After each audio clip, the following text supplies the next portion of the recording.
네, 반갑습니다. 네, 반갑습니다. 아트 큐레이터 윤지원입니다. 오늘 이렇게 걸음해 주셔서 너무너무 감사드립니다. 저는요, 앞서 소개해 드린 대로 오늘 이 창원 시청 청소년 오케스트라와 함께 오늘의 공연을 꾸려갈 진행자이기도 하고요, 연주자이기도 합니다. 자, 오늘 공연의 제목이요, 그림과 음악이 만나는 해설 음악회예요. 이 스크린으로 그림과 이미지를 통해서 저의 이야기도 함께 감상을 하시면서요, 그것과 어우러지는 음악도 함께 감상할 수 있는 매우 유익한 공연입니다. 네, 감사합니다. 네.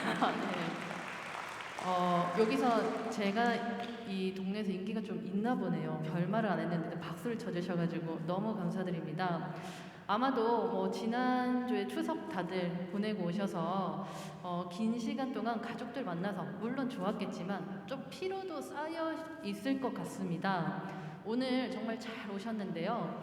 오늘 이렇게 우리 모두 함께 있지만 연주를 감상하는 순간에는 오로지 나 혼자가 되어서 좀 힐링하는 시간 가질 수 있도록 제가 한번 잘 꾸려보겠습니다.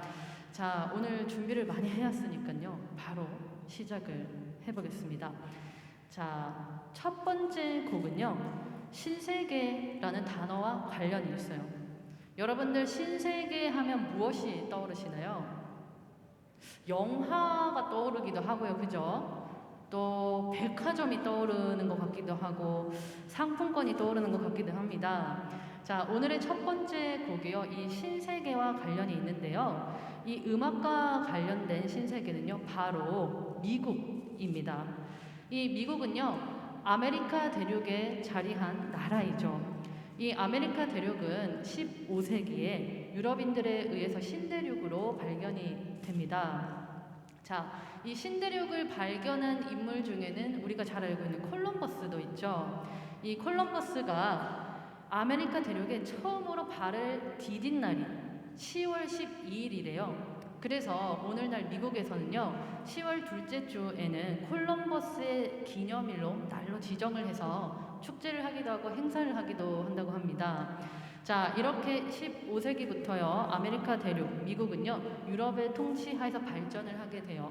그리고 이 미국이 독립하고 나서는요, 특히나 19세기에 엄청나게 발전을 하게 됩니다. 세계 각국에서 모여든 이민자들과 이 산업의 발달, 그리고 민주주의를 바탕으로요, 아주 팽창되던 시기였어요. 자, 이 19세기 미국이 아주 팽창되던 이 시기에 미국을 방문한 유럽의 음악가가 있었습니다. 그 음악가가요, 바로 안톤 드보르작이에요. 드보르작은 사실 미국에서 태어나진 않았거든요. 근데 이 유럽의 음악가가 왜 미국을 방문하게 되었을까요? 드보르작은 이 체코 사람입니다. 그 체코에서 꽤나 잘 나가는 음악가였어요. 아주 유명한 음악학교에서 교수직을 하기도 하고요.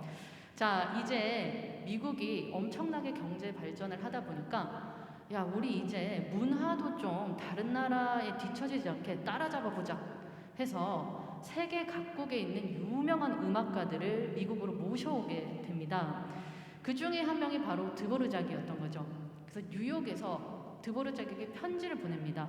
자, 우리가 뉴욕에 음악학교를 하나 만들 텐데요, 당신이 와서 음악 학장을 맡아주세요 라고 하면서 엄청난 금액의 월급과 거의 언제든지 쉴 수 있을 만큼의 휴가와, 그리고 당신이 어떤 곡을 작곡을 하면 우리가 무조건 연주를 해주겠습니다 할 정도로 엄청나게 달콤한 제안을 하죠. 자, 드보르작이 이 편지를 받고요, 물론 월급을 많이 주니까 좋기도 했겠죠. 그런데 과연 이 미국이라는 나라가 어떤 나라일까 좀 궁금해진 거예요. 그래서 이 드보르작이 이 제안을 수락해서 그 당시 19세기 후반에 뉴욕으로 떠나게 됩니다. 이 미국에 도착한 드보르작이 너무 깜짝 놀란 거예요. 왜냐면 체코를 비롯한 드보르작이 살던 유럽은요, 아주 역사가 긴 나라잖아요. 그래서 건축물들이 중세시대부터 있던 것들을 그대로 많이 사용을 해요.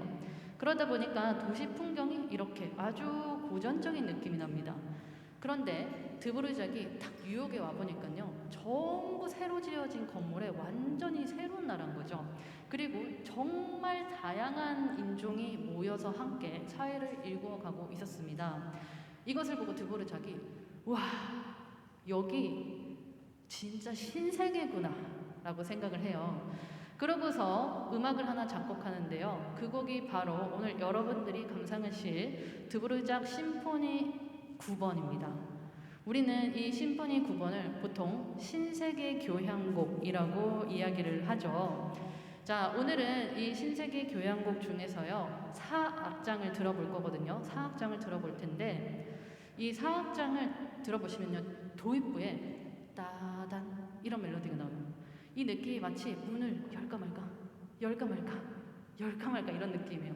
보여줄까 말까 하다가 나중에 문을 확 열어젖히고 엄청나게 새로운 화성의 새로운 느낌의 넓은 세계가 탄생을 하는 음악이 나옵니다. 그리고 이 음악을 조금 지나서요, 아주 서정적인 부드러운 멜로디가 나와요. 자, 드보르작이 체코에서 뉴욕으로 왔잖아요. 일단 신세계에 와서 너무 좋긴 한데 계속 있다 보니까 당연히 좀 고향이 그리워지는 거예요. 그래서 이 동유럽의 전형적인 슬라브 멜로디를 이 이 협주곡 안에 교향곡 죄송합니다. 교향곡 안에 멜로디 라인으로 너무나 아름답게 이렇게 작곡을 해놓았습니다. 자, 드보르작이 느낀 이 신세계가 어떤 느낌인지 음악으로 이제 만나보실 텐데요. 자, 오늘 지금 이 청소년 교향악단 친구들이 긴장을 하나도 안 한 것 같아 보이시죠? 근데 들어올 때 너무 떨린대요. 자, 이 친구들이 정말 열심히 준비를 했습니다. 자, 열심히 준비를 해준 만큼 우리 어른들도 뭔가 하나 보답이 있어야겠죠. 자, 여러분들 박수란 이런 것이다. 한번 본때를 보여주자고요. 한번 연습을 해볼까요? 아주 큰 박수 한번 부탁드립니다. 네. 오, 네. 자, 너무 잘하셨는데요. 자, 여기서 내가 조금 더 힘을 내서 이 친구들에게 무대란 행복한 것이다를 전달해 주겠다. 한 번 더 해보시죠. 박수 한 번 더 가보시죠. 네. 네. 사실 지금 빈자리가 많은데요. 이 박수 소리만으로는 홀이 가득 찬 것 같아요. 자, 이제 이 김호준 지휘자님을 불러서 연주를 한번 청해 듣겠습니다. 큰 박수 부탁드리겠습니다.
네, 여러분 첫 곡 잘 들으셨나요?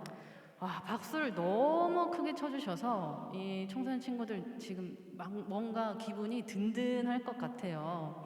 자, 이제 두 번째 이야기로 넘어가 보겠습니다. 자, 두 번째 그림을 보니까요. 플룻을 보는 사람이 있어요. 그죠?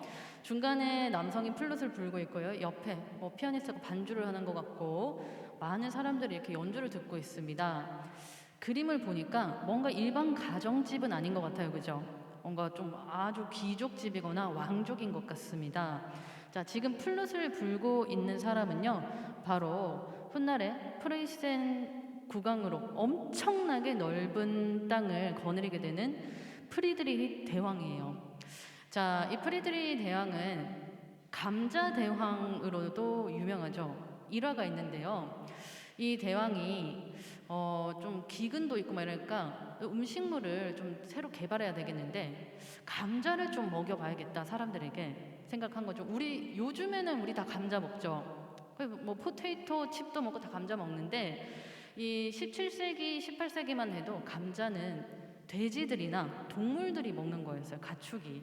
그러다 보니까 사람들한테 감자 좀 먹어봐라. 이제 먹을 게 없으니까 감자 좀 먹어봐. 얘기를 하니까 사람들이 먹었을까요? 안 먹었을까요? 안 먹었겠죠. 아니 왜 돼지들이 먹는 걸 우리 보고 먹으라 해? 그러면서 안 먹어요. 그래서 이 프리드리 대왕이 어떻게 하면 감자를 좀 먹게 만들 수 있을까? 라고 고민을 하다가 그러면 먹으라고 하지 말고 먹고 싶게 만들어야겠다라고 생각을 한 거죠. 그래서 어떤 명령을 내리냐면 앞으로 우리 왕국의 감자는 귀족들과 왕족들만 먹을 수 있다. 그리고 모든 감자밭에다가 군대를 보내가지고 감자밭을 철저히 지키도록 하여라 하고 딱 명령을 내려요. 그러니까 일반 시민들이 아니 감자가 그렇게 맛있는 건가 혹시? 왜 왕들만 먹지? 이러면서 궁금해하면서 자기들이 길러가지고 조금씩 먹기 시작한 거죠. 그리고 나서 전역의 시민들이 이제 감자를 먹기 시작하게 되고 그것으로 인해서 오늘날까지 감자를 먹게 되는 그런 에피소드가 있습니다. 그래서 오늘날 감자대왕이라고 불리기도 해요. 자, 그리고 이 프리드리 대왕은요. 플룻을 아주 좋아했어요. 어느 날 플룻 연주회를 보러 갔다가 이 소리에 너무나 매료가 되어서 매일 밤마다 자기가 플룻을 연습을 했대요. 그래서 웬만한 연주자들만큼 플룻을 불 줄 알았다고 합니다. 자, 그리고 옆에 피아노를 반주해주고 있는 인물이 있어요. 그쵸? 이 사람은요, 우리가 잘 알고 있는 바하의 아들인 엠마누엘 바흐입니다. 이 바하의 아들도요, 궁전 악사로 계속해서 음악가의 길을 걸어가거든요. 자, 지금 보니까 굉장히 유명한 음악가도 플룻에 반주를 하고 우리 대왕님도 플룻을 불고 이런 걸 보니까 이 시기에 플룻이라는 악기가 좀 인기가 있었나 보네라는 생각이 드시죠? 네, 바로 이 18세기부터 본격적으로 플룻 음악이 만들어지고 플룻 솔로 곡들이 생겨납니다. 그전에도 플룻은 있었는데 연주하기가 너무 힘들었어요. 그런데 이때부터 개량이 조금 되기 시작하고 오늘날의 플룻으로 완성이 된 거죠. 그래서 이 18세기부터 플룻 솔로곡이 많이 생기는데 그 중에서 아주 유명한 곡, 바로 오늘 여러분들이 들어보실 곡이 바로 모차르트의 곡입니다. 자, 모차르트와 플룻은 웃지 못할 에피소드가 있어요. 모차르트가 플룻곡을 작곡을 하다가 지금 바이올린을 든 사람이 모차르트의 아버지인데 아버지한테 편지를 써요. 아빠 나는 플룻은 좀 내 스타일이 아니어가지고 별로 좋아하는 악기가 아닌데 작곡을 하니까 너무 좀 힘들고 괴로워요. 이렇게 편지를 보내요. 그래서 이 편지가 오늘날까지 내려와서 많은 플룻 애호가들에게 마음의 상처로 남아있는 그런 편지죠. 그런데 실제로 모차르트가 플룻을 별로 안 좋아했다라기보다는 이 플룻 협주곡을 작곡하던 시기가 좀 그랬다라고 할 수 있어요. 어떤 시기였는지 한번 알아보겠습니다. 모차르트가요, 음악 여행을 많이 다니잖아요. 연주 여행을 많이 다녔거든요. 이 플룻곡을 작곡할 때 중간에 이 사진에 걸려 있는 모차르트의 어머니와 만하임으로 연주 여행을 떠나게 돼요. 그곳에서 모차르트가 일생일대의 첫사랑을 만나게 됩니다. 바로 알로이지아 베버라는 인물인데요. 모차르트가 묵는 하숙집의 둘째 딸이었어요. 근데 여러분들 베버라는 이름 좀 익숙하시죠? 음악가 중에 베버가 있잖아요. 그 음악가 집안이에요. 그러니까 조카뻘쯤 되는 그 베버 집안의 여성이었는데 이 알로지아도 성악가였거든요. 그래서 모차르트가 이 여성을 너무나 좋아해가지고 성악곡도 많이 작곡을 해줘요. 뭐 오페라에 이 여성을만을 위해서 배역을 따로 설정하기도 할 정도로 엄청나게 애정을 합니다. 자, 이 둘이 어떻게 됐을까요? 잘 됐을까요? 안 됐겠죠. 이제 뭐 말하는 거 보니까 잘 안 됐겠죠. 자, 이렇게 정성을 다했는데 이 알로지아가 베토벤을 말고 다른 남성과 결혼을 해요. 자, 훗날에 알로지아에게 모차르트 말고 다른 남성과 결혼을 해요. 훗날에 알로지아에게 왜 그때 모차르트랑 좀 잘해보지 결혼 안 했어요? 라고 하니까 아니 모차르트가 그때는 이렇게 막 재능이 뛰어난 줄 몰랐고 그때는 나는 별로였어 라고 이야기를 했다고 합니다. 자, 이렇게 열정적인 사랑을 하다가 차인 기간에 쓴 게 플룻 협주곡 2번이에요. 그러니까 이때 아빠한테 편지를 써요. 나는 지금 플룻 곡을 쓰기 싫은데 이 작곡을 해야 돼서 아빠 너무 좀 마음이 그래요. 라고 편지를 쓰는데 모차르트의 아버지가 조금 푸시를 하는 성격이었거든요. 그러니까 그냥 한번 이렇게 자신이 좀 이 슬픔에 빠진 마음을 아버지에게 내비쳤던 것이 아닐까라는 생각이 듭니다. 자, 그리고 훗날에요. 이 모차르트가 베버 집안의 그 여성이 좀 이상형이었는지 누구랑 결혼하냐면 이 알로지아의 동생 콘스탄츠와 결혼을 해요. 그래서 콘스탄츠 모차르트가 되죠.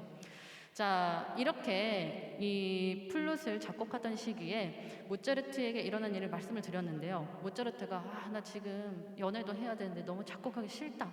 이 시기에 작곡한 이 플룻 협주곡 2번은요. 모차르트의 기분과는 정반대로 너무나 아름다운 곡이에요. 마치 태양과 같다고 할 정도로 너무 밝고 너무 아름다운 멜로디를 가지고 있습니다. 아무래도 모차르트가 뭐 실연을 당하긴 했지만 첫사랑에 빠진 시기이기 때문에 그 사랑의 감정이 또 음악으로 좀 녹아들지 않았을까라는 생각이 들어요. 자, 이 플룻이라는 악기가요, 다른 관악기랑은 좀 다른 차이가 있습니다. 보면은 다른 관악기들은요, 리드가 다 있어요.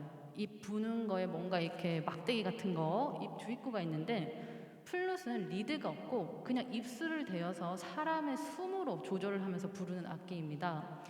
그래서 좀 초반에는 불기가 막 그렇게 어렵진 않지만 연주를 하기는 굉장히 어렵다고 해요.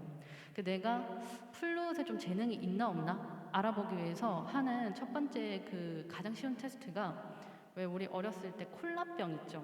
유리병 같은 데에 후 하고 보면 소리 나잖아요. 그게 좀 잘 불린다. 그러면 내가 플룻을 한번 해봐도 되겠는데 라고 생각을 하시면 된다고 하는데요. 자, 이제 플룻 연주자가 나올 텐데 저는 이 이야기를 듣고 생각이 난 게 다른 악기들은 우리가 악기를 연주한다 라고 이야기를 하잖아요. 그런데 이 플룻만큼은 악기를 연주한다는 느낌보다는 이 사람의 숨이 플룻을 통해서 연주된다, 아름다운 소리로 흘러나온다 라는 느낌이 있었어요. 자, 이제 플루티스트가 아름다운 음악을 들려줄 텐데 이 연주자의 숨이 어떤 아름다운 소리로 변화해서 악기를 통해서 나오는지 한번 감상을 해보시길 바랍니다. 자, 오늘 첫 번째 협연곡이기도 합니다. 플루티스트 윤예지님의 연주로 청해 듣고요. 큰 박수 부탁드리겠습니다.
네, 너무나 아름다운 숨소리였습니다. 그렇죠?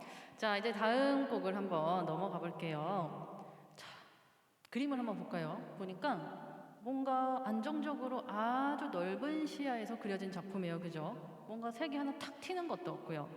이 작품은 스위스에 있는 르츠른 호수를 그린 작품입니다. 베토벤 월강 소나타 제목의 모티브가 되기도 한 곡이죠. 그림이죠. 자, 역시 어떤 호수를 그린 것 같은데 안정적으로 넓은 구도에서 그림이 그려져 있어요. 다음 작품도 한번 볼게요. 역시나 이렇게 뭔가 작은 부분을 상세히 그린 게 아니고 아주 넓은 화각으로 그리고 안정적인 색감으로 그림이 그려져 있습니다. 이곳은요, 이탈리아의 두오모 성당이에요. 자, 이걸 보니까 이 그림을 그린 사람이 이 시대에 막 이 나라도 가고 저 나라도 가고 돈이 좀 있었던 것 같은데 이런 생각이 듭니다. 그죠? 좀 부자였던 것 같다 이런 생각이 드는데요. 다음 작품 역시 또 어느 나라로 여행을 간 것 같아요. 그죠? 자, 여러분들이 본 이 작품을 그린 사람이요. 우리가 잘 알고 있는 음악가 멘델스존입니다. 우리가 멘델스존을 음악가로 알고 있지만 멘델스존은 사실 화가이기도 했어요. 자, 멘델스존의 음악과 그림이 굉장히 닮은 점이 많은데요. 역시나 이렇게 사람이 앉아 있지만 어떤 대화를 표현한다든지 그런 섬세한 거에 집중하는 것보다는 아주 넓은 풍경을, 이 분위기를, 목가적이고 따뜻하고 전원적인 분위기를 표현하고 있죠. 자, 여러분들이 오늘 감상하실 멘델스존의 바이올린 협주곡 또한 마찬가지예요. 음악을 들어보시면 아주 넓은 화성으로 바이올린 솔로가 막 하늘을 날아다니는 듯한 그런 넓고 안정적인 구도의 음악입니다. 자, 멘델스존은 이렇게 얘기를 하는데요. 음악에 비해 언어는 너무 불분명하고 애매모호하여서 뜻을 제대로 전달할 수가 없습니다. 내가 사랑하는 음악을 통해 나의 분명한 뜻을 전달하고 싶습니다. 라고 이야기를 해요. 자, 여러분, 언어가 먼저 생겼을까요? 아니면 음악이 먼저 생겼을까요? 음악이겠죠? 정답을 다 알고 오신 분들이 많네요. 네, 언어가 생기기 이전에 음악과 미술로 인간은 그림을 그려서 또 소리를 내서 의사소통을 하고 감정을 표현했죠. 그러다가 우리도 좀 약속이 있어야 될 것 같아 하면서 이 감정을 이렇게 모아서 이런 단어로 만들어내고 말이 생겨나게 됩니다. 그러니까 말 사이에 아주 섬세한 감정은 도저히 언어로 표현할 수 없다는 것이 멘델스존의 생각인 것이죠. 자, 멘델스존은요, 이 바이올린 곡에 어떠한 코멘트도 달지 않았어요. 여러분들이 자유롭게 감상해 보시면서요, 멘델스존은 과연 이 음악으로 우리에게 어떤 이야기를 하고 싶었을까 하고 생각하고 느껴보고 상상해 보시길 바랍니다. 네, 이번 연주는요, 바이올리니스트 김은채님의 연주가 되는데요. 지금 안에서 아주 긴장을 또 많이 하고 있기도 합니다. 정말 큰 박수로 맞이해 주시길 바랍니다. 네, 감사합니다.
네. 뒤에서 엄청 긴장을 많이 하더니 너무 잘하고 들어갔네요. 제가 괜히 같이 긴장을 했습니다. 사실 저도 이 어렸을 때부터 청소년 오케스트라 출신이거든요.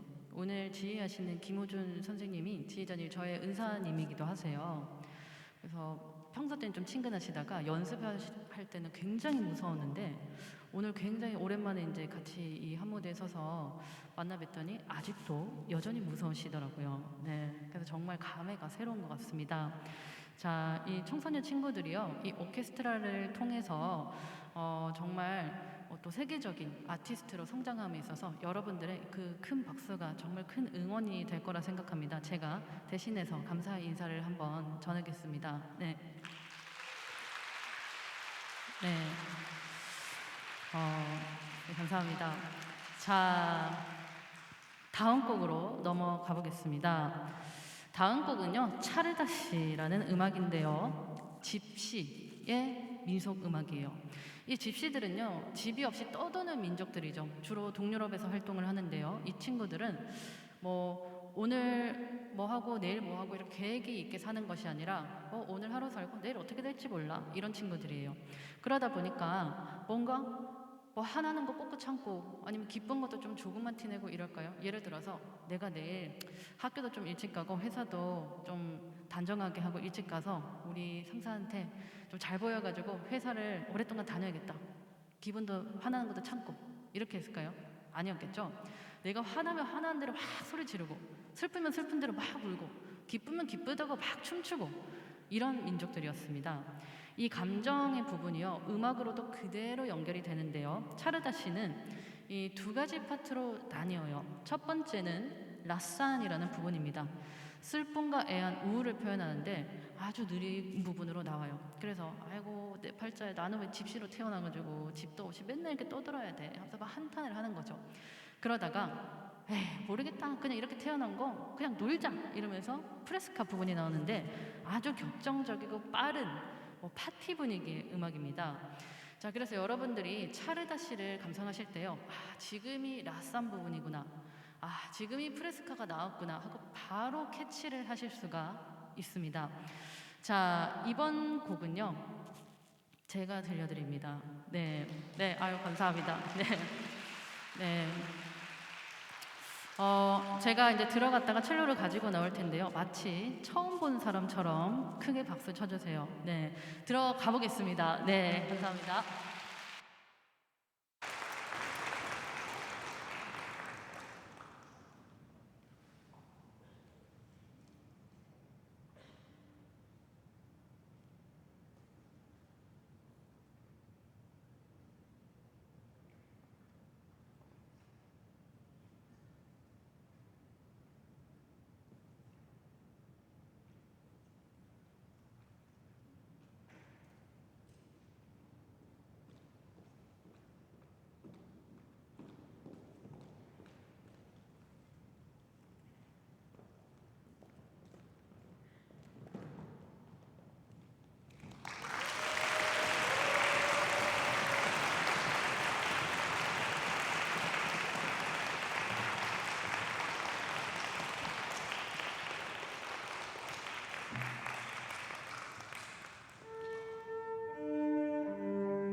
제가 맨날 저기 서다가 여기 서려니까 좀 어색하네요. 어쨌든 오늘 이렇게 음악회 찾아주셔서 감사합니다.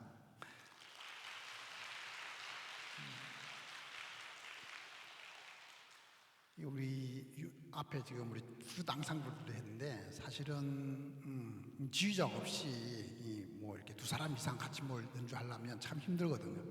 이렇게 뭐 그래도 두 사람 정도는 서로 이렇게 마음을 잘 맞추시는데 세 사람만 넘어가면 굉장히 어려워요. 그래서 오히려 여러 사람이 있어 지휘자가 한 사람이 있어서 이렇게 연주를 하는 게 훨씬 연주자 입장에서는 편하거든요. 누군가가 이렇게 템포를 잡아주니까. 근데 조금 전에처럼 그렇게 앙상블 팀들이 연주하기는 굉장히 어렵거든요. 그래서 혹시나 여러분들이 다른 음악회에서 이렇게 뭐 실내악단 그런 몇 명이서 지휘자가 없이 이렇게 연주하는 그런 음악회는 굉장히 사실은 퀄리티가 높은 그런 음악회다 생각하시고 음악을 감상해 주시면 됩니다. 그래서 연주자 한 사람 한 사람들이 굉장히 많은 연습을 했고 그 다음에 호흡을 맞추게 되죠. 어쨌든 우리 플룻 앙상블은 우리 창원시 청소년 교향악단 안에 그 플룻 단원들이 그죠? 이렇게 마음을 이렇게 따로 연습을 해서 이렇게 곡을 들려드리고요. 다음 순서는 여러분들 팜플렛 보시면 알겠지만은 드림 오케스트라라 그래서 우리 지역에 그냥 이렇게 악기를 이렇게 시작해서 얼마 안 됐지만 그죠? 악기에 흥미를 가지고 이제 배우기 시작한 친구들이 많이 있을 텐데 사실은 이렇게 악기를 하나 다루는 것은 굉장히 힘들어요. 왜냐하면 이게 혼자서 굉장히 오랜 시간 동안 이렇게 인내를 해야 악기 연주를 할 수 있거든요. 그래서 그런 우리 지역에 이제 악기를 막 시작해서 악기에 대해서 이제 뭔가 좀 더 흥미를 가지고 그다음에 음악을 연주하면 또 힘든 면도 있겠지만 이렇게 무대에서 또 아름다운 조명을 받고 이렇게 박수를 받고 이런 또 멋진 이런 또 순간이 있다는 것을 경험하기 위해서 우리 오케스트라가 무대에 이렇게 연주하는 날 같이 이렇게 참석을 해서 음악에 대한 진정한 즐거움을 느껴볼 수 있는 어떤 그런 기회를 마련하고자 해서 우리 지역에 이제 악기를 하는 친구들을 우리가 초대를 해서 같이 하는 순서가 될 거거든요. 그래서 주위에 혹시나 악기 하는 친구들이 있으면 그 여러분들 팜플렛 거기 보면 우리 연락처가 있을 거예요. 그래서 우리 청소년 교향악단에 이렇게 연락을 하면 또 적당히 이렇게 우리 오케스트라에 들어와서 또 같이 이렇게 연주를 하다 보면 지금은 좀 많이 부족하겠지만 하다 보면 지금 우리 단원들처럼 금방 이렇게 늘거든요. 그래서 주위에 악기하는 친구들이 있으면 많이 이렇게 홍보를 해주세요. 자, 그러면 오늘 우리 드림팀들은 아마 이런 큰 무대에 처음 서게 될 텐데 여러분들이 큰 박수로 우리 드림팀 오케스트라를 무대로 모시겠습니다. 큰 박수 부탁드리겠습니다. 자, 입장해 주세요.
오늘 이 어린이 친구들이 성취감이 대단할 것 같아요. 그래서 이렇게 어른들이 완만하고 안전한 언덕들을 자주자주 만들어주는 게 또 중요하지 않나라고 생각이 듭니다.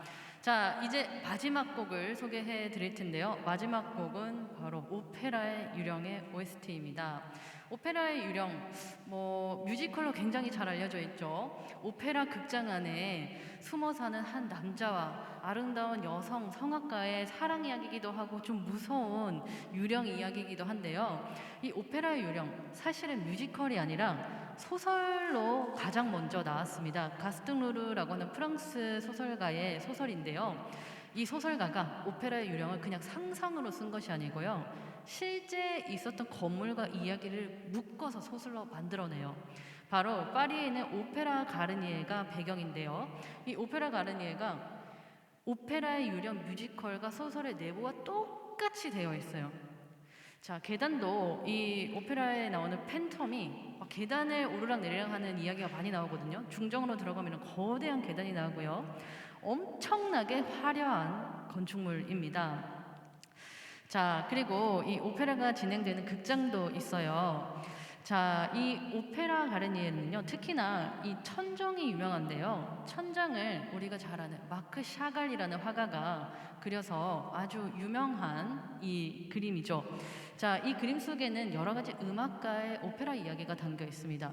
마술피리도 있고요. 한여름밤의 꿈이라든지 파리의 전경들이 이렇게 그려져 있어요. 자, 이 샹들리에 위에 그려진 그림인데요. 이 오페라 유령 속에서도 이 샹들리에가 중요한 대목을 차지하죠. 오페라 유령이 막 이렇게 협박을 했는데 안 들으니까 갑자기 공연 중에 샹들리에가 떨어져서 사람이 죽는 사고가 일어나잖아요. 그런데 이 사고가 실제로 일어났습니다. 오페라 가르니에에서 샹들리에를 달고 있는데 이 무게추가 하나가 떨어져서 실제로 샹들리에가 아래로 추락하면서 한 명의 사람이 거기에 깔려서 목숨을 잃게 돼요. 그리고 이 오페라 유령 내용을 보면은 오페라 이 유령이 이 오페라 극장 지하에서 배를 몰고 다녀요. 물길을 통해서. 그런데 실제로 이 오페라 가르니에도 지하가 이렇게 물길로 되어 있습니다.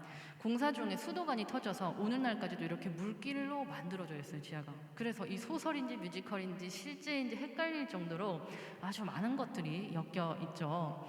자, 그리고 가장 중요한 것. 항상 유령이 편지를 쓰죠. 내 자리 6번 박스석을 비워놓고 매달 200프랑의 월급을 나한테 줘라 하면서 편지를 쓰잖아요. 근데 이 사건도 실제 있었던 사건이에요. 그래서 이 소설가 이 실제 사건을 엮어서 이 오페라 극장에서요, 실제로 저 6번 박스석을요, 이렇게 티켓을 판매하지 않아요. 만석이 돼도. 그리고 밑에 여기는 유령의 좌석입니다 라고 써놓았죠.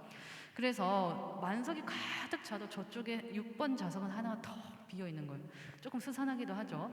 자, 이렇게 실화인지 아니면 소설인지 헷갈리는 이 마지막 음악, 오페라 유령 들려드릴 텐데요. 자, 지금도 저기 어딘가에 우리를 지켜보고 있는 이 극장의 유령이 있을지도 모르겠습니다. 마지막 곡 오페라의 유령 들려드리겠습니다. 큰 박수 부탁드리겠습니다.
네, 제가 요청을 안 했는데도 앵콜이 왔네요. 정말 오늘 지금 굉장히 긴 시간 동안 너무 감사하게도 함께 하고 계시는데 또 친구들이 자기 또래 친구들도 있잖아요. 그래서 어린이들을 위한 아주 재미있는 앵콜곡을 열심히 준비를 해왔습니다.